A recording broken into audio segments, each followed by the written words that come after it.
Uba Raiwan Sotun, Assistant Secretary kasing HANM Hakashitarik Ujemang, ulapin scam nongkit kam bethamai yoba Alex Nongbet, Vice President,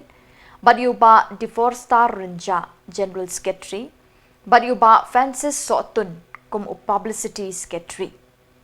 Lapindep ia kini kejingpen scam ha office terikam jong ke HANM, kabadan hamau kasyang. Kini kinongkit kam bethamai, kilami bujili hak jaka jeng gitu kibalami no naka HANM. Sotun iban sa long i public cities sekretari juga HM sengkini bat kumjuro iba Alex Nongbet i badai i jelas sekretari jongga HM personal circle iban salong vice president jongga HM sengkini hakaba iba Raiwan Sotun i badai i asistan je sekretari jongga sengkini in sa pendap kum ka jingpen tian smai ya kine ki laingot ki bal salong ki nongkit nongba ya lengkor ka khia jong kari bat ka jait ben reo te ka HNM ka sukwa ban banshai shapi ki president ki secretary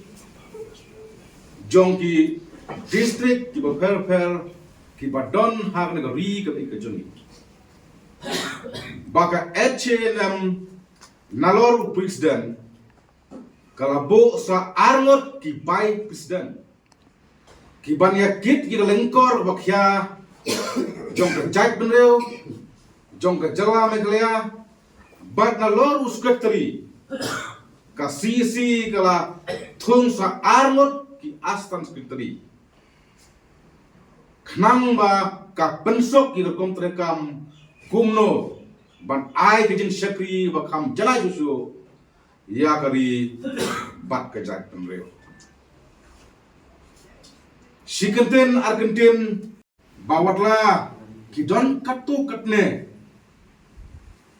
ki ba kre ban pensu thu bakra ya ki nongkit kam jong kaseng Kam tame ya kinong sudong jong ke jala Henry kum kinong lam jong ke district watla hai por balengkot pilewan kat ne kroi presiden secretary kane galong kadak jong ke jing ai mensim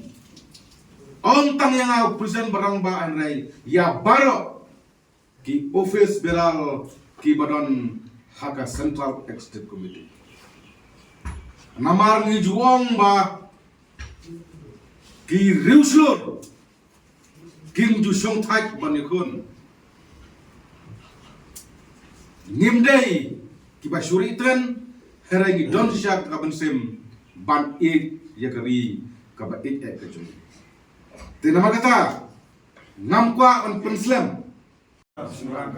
Ngintresh dom tresh ham dak bensim ka bakya kemensiam di Slovet bat ading tip prium terplay bat iklas kam ban sikri hok yang kejat ben real klam kerandien nakba mo mga salat na pang pilong mapi sam lakari ayap te salat na pang salat na pang salat na pang salat na pang ublay ko ipi kublay shibon place mo kerpat